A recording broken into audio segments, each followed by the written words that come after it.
When I was a kid, we would debate silly things, but one of them I remember is, if you could be any animal on earth, what would you be? What would be the best life?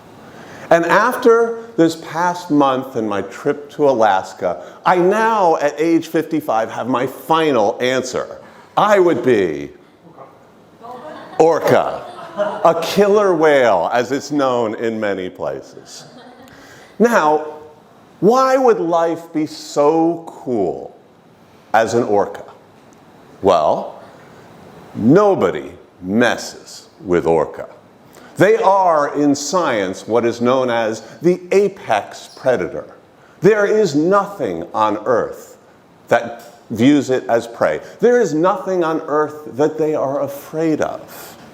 And this is not just because they're big and strong and fast and can swim up to 600 miles in a day. This is because they are really, really smart. They have brains about 4 times as big as our own. And when they studied this, they found at any given time they're using 85 to 90% of their brain. I don't know if anybody saw the silly movie Lucy, though it's mostly nonsense, but one thing that's true is humans don't use much of our brain. They estimate Einstein used about 28% of it. So in these orcas, there is an incredibly rich, intelligent life going on. And you can see a little bit of it in how they hunt. Now when they hunt, they do this in pods. They do this in packs.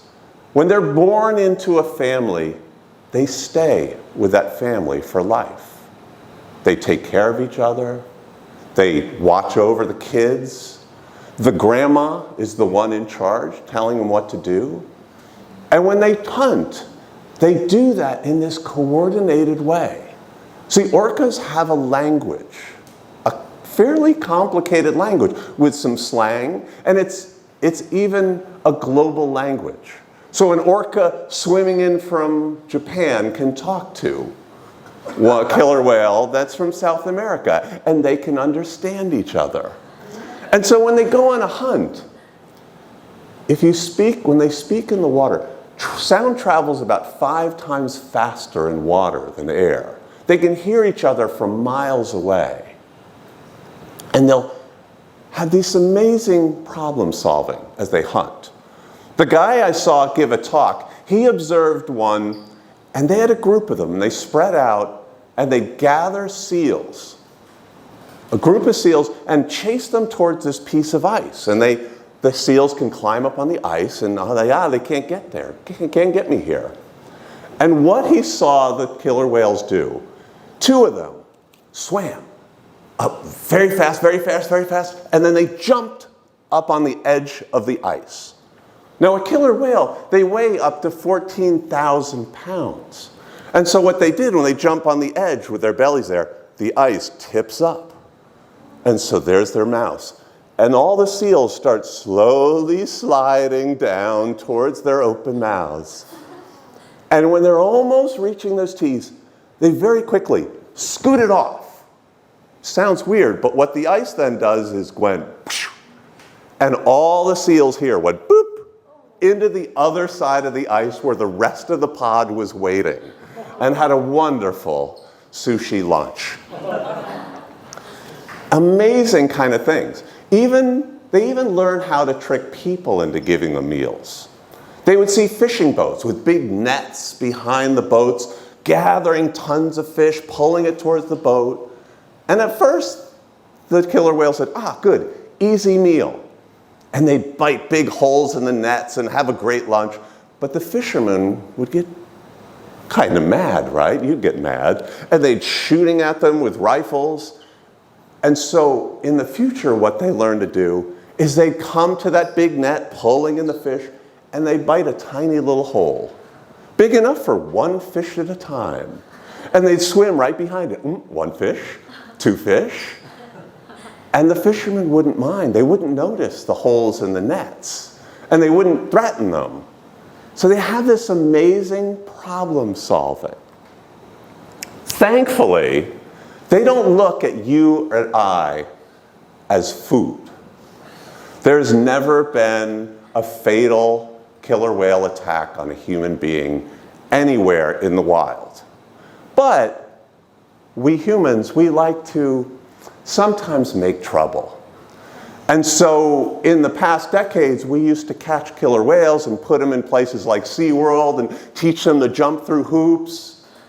But when you have an incredibly intelligent mind and you are an apex predator on top of the world, you don't like that. And they would start to manipulate the trainers. And there was one study, they put in cameras. They're like, we want to observe these in captivity 24 hours a day. What they saw terrified them. Because when there's nobody there are instances they'd see the killer whale swimming along, and another one would come nearby, jump up, and land on top of the other whale.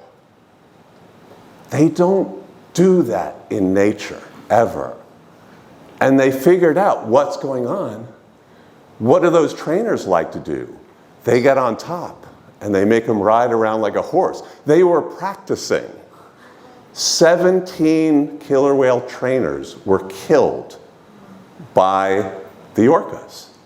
And it's now illegal to capture orcas and put them in a captivity. They say it, and I think it is partially, because they're so intelligent and it's cruel. But they also got really scared. These things are amazingly intelligent. And so I thought that was amazing. There's other things that come from, okay, but I'm going to have to wrap up soon. So they live this life with a close family that sticks together for life. They care for each other. They meet with other pods and communicate. They have this problem solving, and so it is this amazing creature. And so it was one of the most fun things on my trip, to hear a bunch of talks and learn about it, and wanted to share that. Next to Timmy.